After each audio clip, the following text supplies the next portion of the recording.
Continue to trail the new federal government fiscal policy, which introduced additional excise duty ranging from 20% to 100% on alcoholic beverages, tobacco, wines, and spirit. Well, first, the Center for the Promotion of Private Enterprises, as the CEO, Dr. Muda Yusuf, says this policy measures will significantly hurt Nigeria's economy and could exacerbate inflationary pressures, which are detrimental to the country's growth and, of course, development. Also, Manufacturers Association of Nigeria, they've said on their part that the policy sends negative signals to the business community, locally and internationally, with implications for existing and potential investors. Fiscal policy partner and Africa tax leader at PricewaterhouseCoopers, Mr. Tao Oyedele, also added that the tax increase captured in the 2023 fiscal policy will weigh negatively on the economy, as it will further put upward pressure on inflation. Well, today I have with me an economist and a tax manager from PricewaterhouseCoopers, Mr. Abiodun Kayode Ali. Good afternoon, Mr. Abiodun. It's good to have you in the studio. Good afternoon. Thank you for having me. Thank you so much for your time. Well, what is the fiscal policy measure? Let's talk more about it, so that Nigerians get more clarity. And what's the difference in this document from the FPM 2023? Okay, thank you very much. Okay, so the fiscal policy measure 2023, it's simply a document that has been released by government, basically the federal government, and it's basically trying to give policy directives, and it also contains instructions and rates. Now, the rates we're looking here are excise duties, as well as import duties, basically, right? So it's just an instruction given to ministries, departments, and agencies that for this current fiscal year, these are the rates that would be applied on items that are imported into the country, or as well as items manufactured in the country, right? So it comprises of different sections, right? There are sections that deal with items that are imported, that you probably want to discourage importation of such items. Local production? Exactly, just to supplement or just to encourage local production, right? There are also some items that are prohibited. You don't even want to see them at all. And there are items that you aren't manufacturing them yet to full capacity, right? So you still need to import, right, some inputs, right, just for manufacturers that have been verified, right? So it kind of reduces rates of those items so the manufacturers can manufacture and still produce them. And there are also some items that the government is trying to control some certain things. There is this new introduction of something referred to as grain taxes, right? So that grain taxes, it's been applied on two specific items. We didn't have it with the fiscal policy measure for 2022. Now, the first items that it's been introduced on has to do with single-user plastics, right? Some of the bags that you get when you go to a retail supermarket, right? Those bags that you get, as well as some of the bottles being used by, take for instance, your pets' drinks, bottled drinks, right? So some of those items, these are the items I refer to as single-user plastics. You use them once for that specific purpose. Right, so there is the new introduction of the taxes at 10% on that. Then there is also, in line with the Climate Change Act, the federal government is trying to control the emission of CO2. And that's where we have the introduction of taxes now on any car that has an engine capacity of 2,000 cc and above. So anything, by saying 2,000 cc, simply you can look at it like an estimate of 2 liters, basically, right? So with the exception of cars with that engine capacity below the 2,000 cc, and with the exception of electric vehicles, mass transit buses, the other cars that have more than 2,000 cc, they would be liable to such taxes as well. So these are some of the things that we've seen in the fiscal policy measure 2023. In addition to that, there is also clarification on some things. We've seen, there's been back and forth regarding the telecommunication excise duty, right? People were not sure whether it was actually going to take effect or not. We've seen communication from the Minister of ICT, Minister of Communication, telling us that the president has actually exempted it. But this document actually tells us that it's actually still there, right? It's not going anywhere anytime soon. Then I think another important addition, which a lot of analysts have spoken about, has to do with the big one. And by saying the big one, you know, we've always been wondering at what point in time are we going to have, what's it called now? At what point in time do you have I've talked about the telecommunication levy. Yeah, then beverages, right? Beverages, carbonated soft drinks, right? So that has been a concern for a lot of people. If you look at the Finance Act and the last fiscal policy measure, you had a situation whereby these levies, these duties, were applied on non-alcoholic, carbonated and sweetened beverages, right? So what we've then seen is that there's been an increase. There's been an increase in rates for alcoholic drinks, right? Stouts, beers. There's been an increase in the duties. Now, the problem is that in the fiscal policy measure, there was a particular roadmap that was existing, 2022, 2023, and 2024. We had an ad valorem rate as well as a specific rate that was supposed to take effect for 2023 and 2024. It was already published in the fiscal policy measure for 2022. Now, in the fiscal policy measure for 2023, we've seen a change, right, in that same ad valorem and specific rate for 2023 and 2024. Now, that change is one thing that has brought a lot of concerns. People are asking why this change, right? And that's some of the things that we're expecting the government to probably provide answers to. You were almost going to my next point, because I was looking at the positives and the negatives of this, because a lot of reactions have trailed this. Yes. You listened when I was reading the introduction. So what are some of these positives and negatives that are to attach to that? What will be the direct impact on the likes of manufacturing and transportation?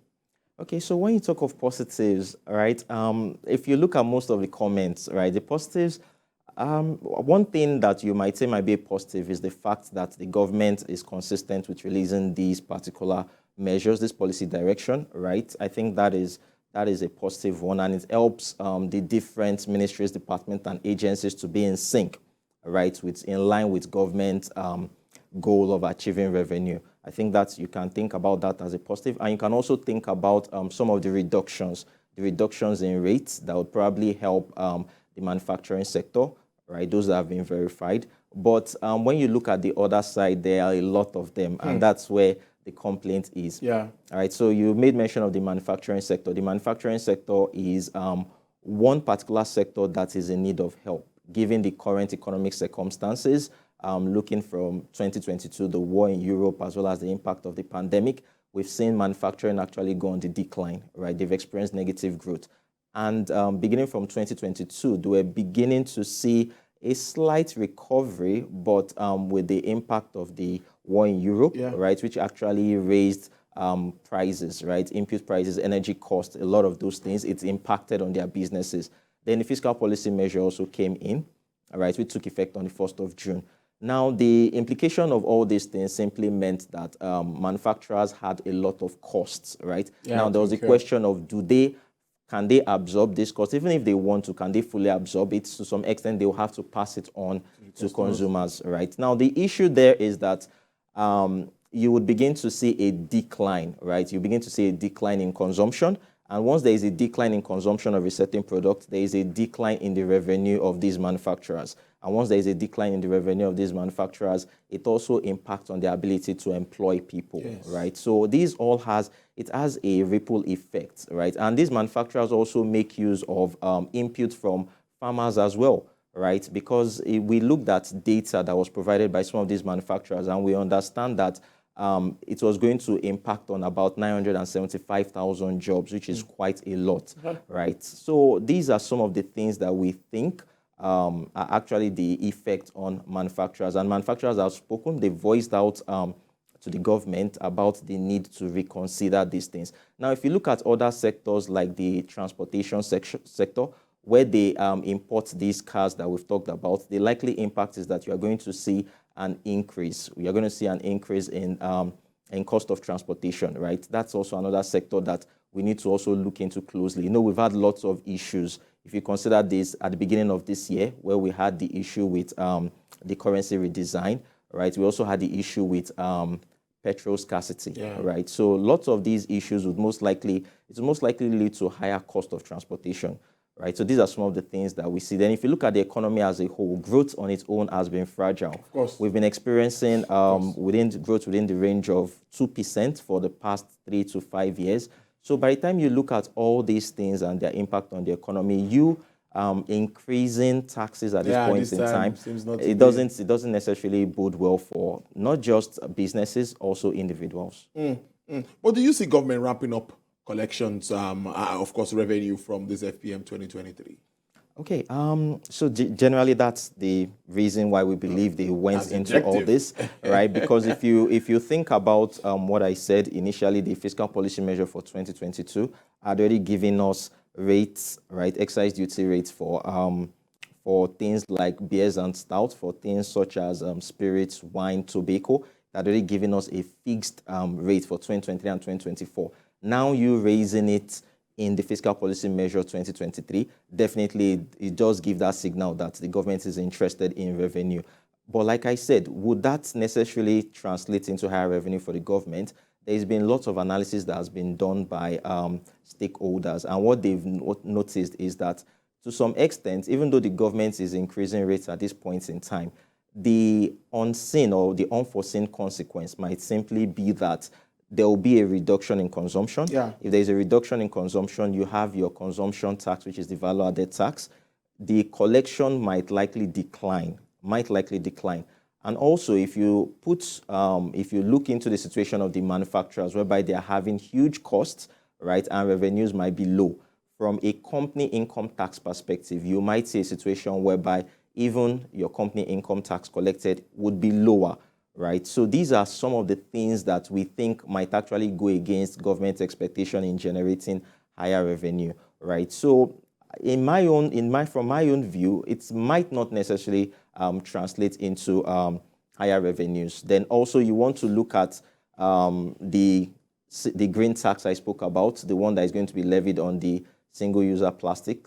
If you think about it, the question is the introduction of these taxes. There is no clear direction on how it's going to be used, right, in trying to promote the environment and make things better, right, in terms of government achieving its climate change goals. So in my point of view, I think, yes, like you rightly said, it's more of revenue generation. Would they be able to achieve it? I think that's something that we just have to wait and see, but it's doubtful. So what would be your advice, or what would you recommend for the incoming administration regarding the FPM 2023? Because these are policy documents that they should look at. Okay, so my own advice would be to have this stakeholder engagement, really, because the policy document was released on April the 20th, and it was meant to take effect from the 1st of May for import duties, right? The import duties were meant to take effect on the 1st of May with some exemptions, while those excise duties were meant to take effect on the 1st of June.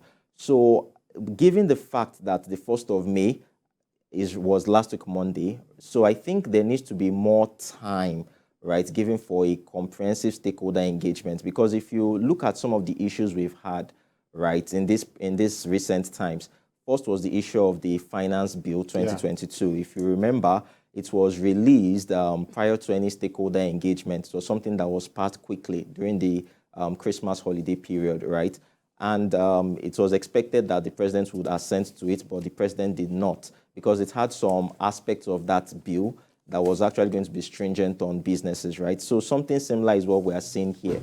So I think what would be necessary for the incoming administration would be for them to probably look more into it and have a stakeholder engagement, because it's actually quite important that you also have stakeholders, people that will be impacted, also having their inputs in most of these policy measures that are being rolled out.